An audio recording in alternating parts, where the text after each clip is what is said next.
Hello friends, कैसे हैं आप सब। आई होप आप लोग स्वस्थ होंगे, अपनी तैयारी में व्यस्त होंगे। आज हम डिस्कशन करेंगे एनसीएफ 2022। केंद्रीय शिक्षा मंत्री धर्मेंद्र प्रधान ने नेशनल कैरिकुलम फ्रेमवर्क का शुभारंभ किया है। ठीक है, शुभारंभ किसने किया है? केंद्रीय शिक्षा मंत्री धर्मेंद्र प्रधान ने। ठीक है, शुभारंभ या उद्घाटन कह सकते हैं। ठीक है, शुभारंभ या उद्घाटन किया है, जिससे बच्चों की शुरुआती पढ़ाई में काफी मदद मिलेगी। शुरुआती पढ़ाई का तात्पर्य यहाँ पर है फाउंडेशन स्टेज से। फाउंडेशन स्टेज होती है 3 वर्ष से 8 वर्ष।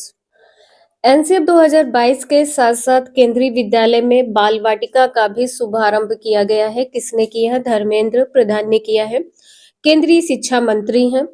राष्ट्रीय शिक्षा नीति एनईपी 2020 द्वारा दिए गए सुझावों के आधार पर राष्ट्रीय पाठचर्या की रूपरेखा 2022 तैयार की गई है। ठीक है, जो राष्ट्रीय पाठचर्या रूपरेखा 2022 तैयार की गई है, यह राष्ट्रीय शिक्षा नीति के आधार पर तैयार की गई है। इसके अनुसार पाठ्यक्रम में 4 क्षेत्र शामिल होंगे। ठीक है, स्कूली शिक्षा, प्रारंभिक बचपन शिक्षा, शिक्षक शिक्षा और वयस्क शिक्षा। एनसीएफ 2005 इस अवसर पर, ठीक है, एनसीएफ 2005 के अवसर पर केंद्रीय शिक्षा मंत्री धर्मेंद्र प्रधान ने कहा है कि नेशनल कैरिकुलम फ्रेमवर्क नई शिक्षा नीति 2020 को लागू करने के लिए उठाया गया कदम एक महत्वपूर्ण कदम है। ठीक है, शिक्षा मंत्री ने कहा है कि राष्ट्रीय शैक्षिक अनुसंधान और प्रशिक्षण परिषद एनसीईआरटी से भी अपील करता हूं कि अगली बसंत पंचमी तक पाठ्यक्रम और पाठ्यपुस्तकों को पूरा करें। अपील की गई है कि जो पाठ्यक्रम और पाठ्यपुस्तक है, इन्हें पूरा किया जाए अगली बसंत पंचमी तक। एनसीएफ 2022 के 4 प्रमुख भाग। फर्स्ट है स्कूली शिक्षा के लिए राष्ट्रीय पाठचर्या की रूपरेखा। दूसरा है बचपन की देखभाल और शिक्षा के लिए राष्ट्रीय पाठचर्या की रूपरेखा। इसमें बच्चे की पूरी देखभाल करनी है और बच्चे की शिक्षा के लिए अवसर प्रदान करने हैं। शिक्षक शिक्षा के लिए राष्ट्रीय पाठचर्या रूपरेखा और प्रौढ़ शिक्षा के लिए राष्ट्रीय पाठचर्या की रूपरेखा शामिल की गई है। इसमें जो राष्ट्रीय पाठचर्या रूपरेखा शामिल की गई है, ये स्कूली शिक्षा के लिए है, बचपन की देखभाल और शिक्षा के लिए है, शिक्षक के लिए शिक्षा है और प्रौढ़ शिक्षा है। शिक्षा को तंत्रिका विज्ञान और अर्थशास्त्र पर दुनिया भर से रिसर्च बताते हैं। ठीक है, जो शिक्षा पर रिसर्च किया गया है, इसको निशुल्क, सुलभ और उच्च गुणवत्ता वाली प्रारंभिक शिक्षा सबसे अच्छा निवेश है। जो प्रारंभिक शिक्षा होती है बच्चे की, यह सबसे अच्छी शिक्षा होती है। जो प्रारंभिक शिक्षा होती है, इसमें बच्चा खेल के द्वारा सीखता है, मातृभाषा का उपयोग करता है, कहानियों के द्वारा सीखता है, पारंपरिक अवधारणाओं के द्वारा सीखता है, नैतिक जागरूकता होती है और इसमें रचनात्मकता शामिल होती है। इन्हीं के आधार पर 3 से 6 साल के बच्चों को शिक्षा दी गई है। ठीक है, जो प्रारंभिक शिक्षा है, ये 3 से 6 वर्ष के बालकों के लिए प्रदान की गई है।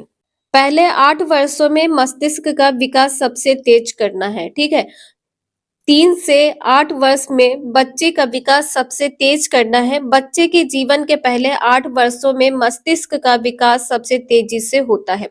जो बालक की प्रारंभिक अवस्था होती है, इस अवस्था में बालक का मानसिक विकास तीव्र गति से होता है, जो शुरुआती वर्षों में संज्ञानात्मक और सामाजिक भावनात्मक उत्तेजना के महत्वपूर्ण महत्व को दर्शाता है। एनसीएफ 2022 में पंचकोश की अवधारणा दी गई है। किसके लिए है? बच्चों की शिक्षा के लिए है। पंचकोश की अवधारणा को बताया गया है, इसमें 5 भाग है। पहला क्या है? बच्चे का शारीरिक विकास। दूसरा है प्राणिक विकास। तीसरा है भावनात्मक और मानसिक विकास। चौथा है बौद्धिक विकास और 5वां है आध्यात्मिक विकास। आध्यात्मिक विकास में नैतिक विकास होते हैं, ध्यान रखिएगा। आध्यात्मिक विकास में बच्चे का नैतिक विकास करना है।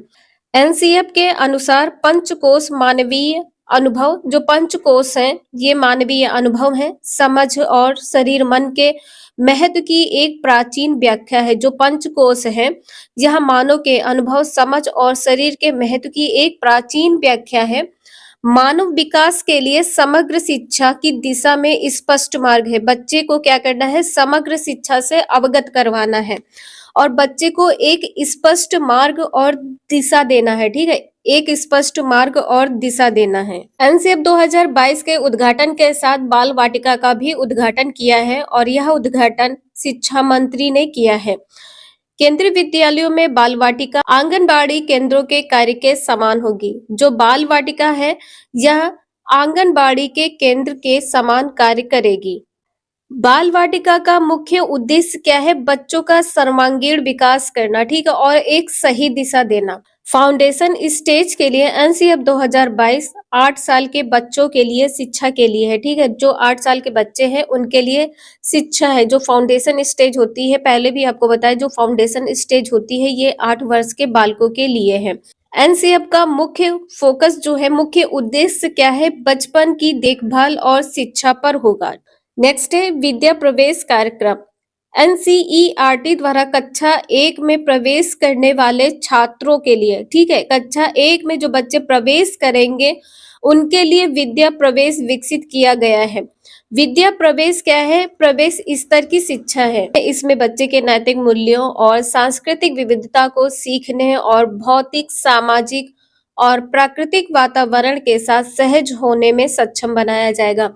जब बच्चा शुरुआत में कक्षा में प्रवेश करता है, ठीक है, जब स्टार्टिंग में बच्चा प्रवेश करता है, इसमें बच्चे के नैतिक मूल्य, सांस्कृतिक विविधता को सीखने और भौतिक, सामाजिक, प्राकृतिक वातावरण के साथ बच्चे को सहज होने के लिए सक्षम बनाना है।